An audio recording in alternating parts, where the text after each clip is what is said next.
terakhir, last. Mengapa orang Yahudi tak menerima Nabi Muhammad SAW sebagai Nabi terakhir? Saya telah mendengar pandangan seorang padri Yahudi mengatakan, akhir zaman akan muncul apabila semua keadaan telah aman semua. Orang telah kaya, tidak ada orang miskin. Waktu itu Nabi akhir zaman akan muncul. Apa jawaban Pak Ustaz? Ada buku yang amat sangat baik. Judulnya Tarikh Ad-Diyanah Al-Yahudiyah, Sejarah Agama Yahudi.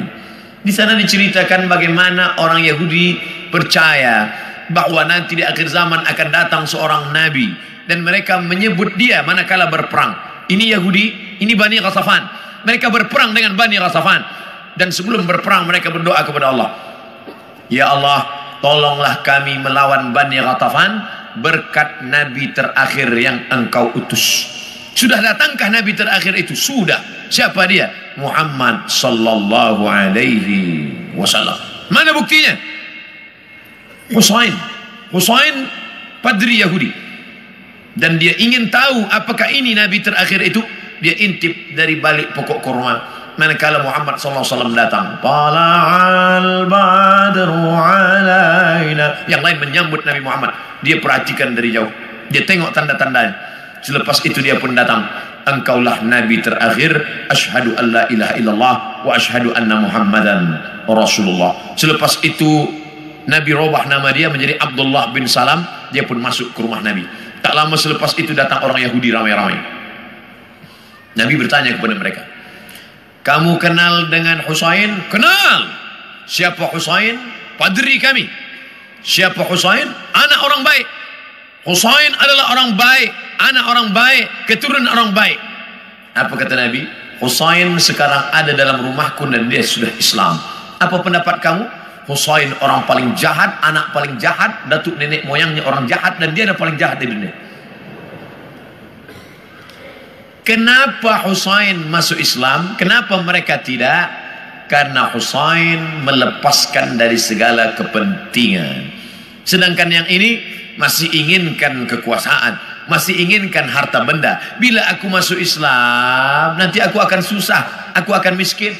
Alladzina atainahumul kitab, mereka yang kami berikan Taurat dan Injil, ya'rifunahu kama ya'rifuna abna'ahum. Mereka mengenal Muhammad sallallahu alaihi wasallam sebagaimana mereka mengenal anak kandung mereka sendiri. Nauzubillah, accident, terjadi musibah, hancur muka anak.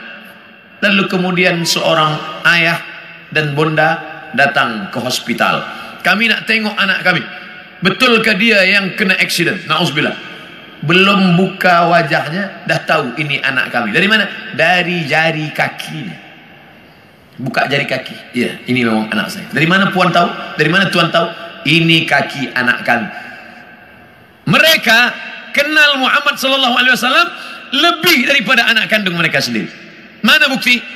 Ketika Nabi Muhammad sallallahu alaihi wasallam dibawa oleh Abu Talib menuju Busra, negeri Syam. Sebelum sampai ke sana, mereka berhenti sejenak. Lalu Bahira keluar. Bahira keluar daripada tempat suci. Bahira seumur hidup tak pernah keluar. Dia hanya beribadah saja. Tapi hari itu Bahira datang. Apa kata Bahira? Bertanya kepada Abu Talib, ya rajul, wahai lelaki, siapa anak kecil ini? Kata Abu Talib, ini anakku, hada ibni. Kata Bahira, kalau betul kitab yang kubaca, ini bukan anakmu. Anak ini yatim, ayahnya dah mati sebelum dia lahir. Kenapa? Karena 3 tanda aku tengok. Pokok kayu bersujud, batu-batu bersujud, dan ada awan yang dari tadi menaungi dia. Tersenyum Abu Talib, ini memang bukan anakku, ini adalah anak saudaraku. Karena orang biasa berkata anak saudara itu anak kita juga. Anak saudara, anak kita. Rumah saudara, rumah kita. Tapi bini dia bukan bini kita. Ini siapa? Ini anak saya. Itu kan bukan anak ustaz. Itu kemana kan ustaz, anak saudara? Udah macam anak saya. Begitulah Bahira tahu bahwa ini anak ayahnya sudah meninggal. Itulah yang ditulis dalam syair Al-Barzanji. Walamma tamma min hamlihi, ketika hamilnya sempurna, syahrani 2 bulan, ala ashhuril aqwalil marwiyah, menurut hitungan bulan qamariyah. Tufiya bil Madinatil Munawwarati abuhu Abdullah, meninggal ayahnya Abdullah 2 bulan. Kenapa mereka tahu? Kerana itu tertulis dan dituliskan dalam Al-Quran surat As-Saff, ya'ti mim ba'dismuhu Ahmad, akan datang Nabi terakhir nanti dan dia bernama Ahmad. Kenapa yang datang itu Muhammad? Muhammad masyhur di bumi, Ahmad masyhur di antara malaikat. Ahmad dia, Muhammad dia, Toha dia, Yasin dia, Al-Fatih dia, Al-Khatim dia. Al-Fatihu lima ughliq wal khatimu lima sabaq nasirul haqqi bil haqq yahdi ila siratikal mustaqim. Dialah al-aqib, dialah al-hasyir, huwa Ahmad, huwa Muhammad, huwa Taha, huwa Yasin, huwa Khatim, huwa al-Fatih, huwa al-aqib, huwa al-hasyir, huwa al-hami. 99 ini nama-nama, tapi dia juga adalah Muhammad sallallahu alaihi wasallam. Kenapa mereka tak beriman? Kerana mereka berkeyakinan yang datang itu keturunan Ibrahim, tapi dari jalan nasab Ishak. Ibrahim punya anak Ishak, Ishak punya anak Yakub. Yakub nama lain daripada Yakub Israel, maka anak cucu Yakub disebut dengan Bani Israel. Yakub punya anak Yusuf, Yusuf punya saudara lelaki bernama Yahuza. Cucu cicit keturunan Yahuza disebut dengan Yahudi. Mereka ingin Nabi terakhir itu keturunan Ishak, Yakub, Yahuza. Sedangkan yang lahir terakhir ini Muhammad SAW, anak Abdullah, anak Abdul Muttalib, anak Hashim, anak Abdi Manaf, anak Qusay. Qusay lah yang membina Darun Nadwah di kota Makkah Al-Mukarramah. Cucu cicit keturunan daripada Adnan, Adnan keturunan daripada Ismail, Ismail anak daripada Ibrahim alaihissalam. Falamma ja'ahum ma arafu, ketika mereka didatangi, ketika datang orang yang mereka kenal itu, kafaru bih, mereka pun kafir dan ingkar. Padahal beza mereka hanya 2 simpang saja, satu simpang Ishak, satu simpang Ismail. Mereka tak percaya. Bagaimana dengan kita orang Melayu? Andailah orang Melayu tak nak beriman kecuali dengan Nabi Melayu. Aku tak nak Nabi seorang Arab, ingin Nabi yang Melayu, pakai baju Melayu, pakai songket Melayu. Aku Abdul Somad, saya Abdul Somad, tak pernah mempermasalahkan apakah dia datang dari Arab, apakah dia dari Quraisy. Yang penting aku bersyahadat asyhadu an la ilaha illallah wa asyhadu anna Muhammadan Rasulullah. Islam, makna Islam istislam. Makna istislam al-inqiyad wa ta'ah, patuh dan taat. Datang dia sami'na wa ata'na. Hari ini semua bumi Melayu bersyahadat, semua mengalahkan Egypt, Mesir. Sampai hari ini Mesir masih ada lagi yang tidak Islam, Arab tapi tidak Islam. Jordania Muslim, tapi Irak masih ada lagi Maronit. Mesir masih ada lagi Koptik, tapi kita bumi Melayu, kalau sudah disebut Melayu adalah Islam. Melayu tanpa Islam hilang me-nya, tinggal layunya saja lagi.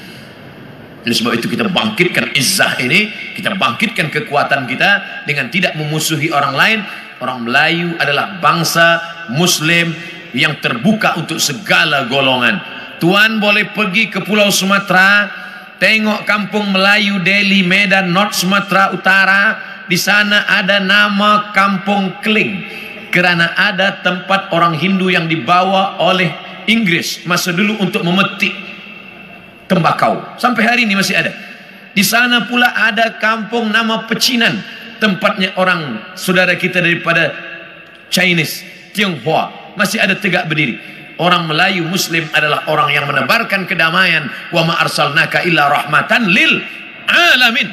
Terbuka. Kita tak pernah memusuhi orang lain. Kamu nak beramal, sila beramal. Wala ana abidum ma'abadtum wala antum abiduna ma'abud lakum dinukum waliyadin. Kita seperti lebah. Bagaimana lebah? Lebah itu tak pernah makan yang tak baik. Yang dimakan lebah itu hanya manis dari bunga-bunga. Sampai hari ini belum ada lebah guna dadah.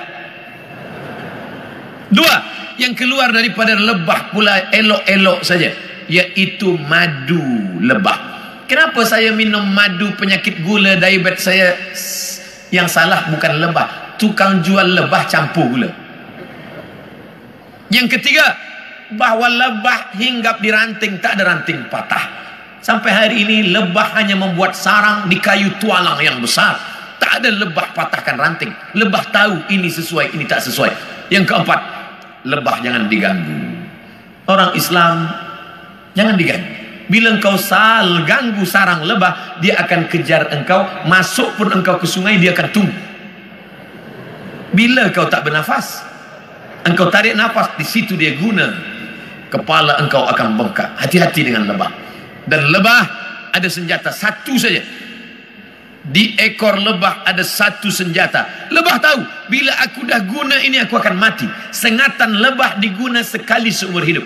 Dan kalau dia sudah pakai, orang akan kena, dia pun akan mati. Bagi lebah, lebih baik berputih tulang daripada berputih mata. Ini tak betul juga, sebab lebah tak bertulang. Bagi lebah, lebih baik mati, tapi mati syahid. Iskariman au mut syahidan. Oleh sebab itu berhati-hati. Masalul mu'minin kamasalin nahli. Perumpamaan orang-orang beriman seperti lebah. Lebah. Kita gunakan filosofi ini dalam kehidupan kita. Mudah-mudahan kita selamat di awal zaman, selamat pula di akhir zaman, insyaallah. Amin.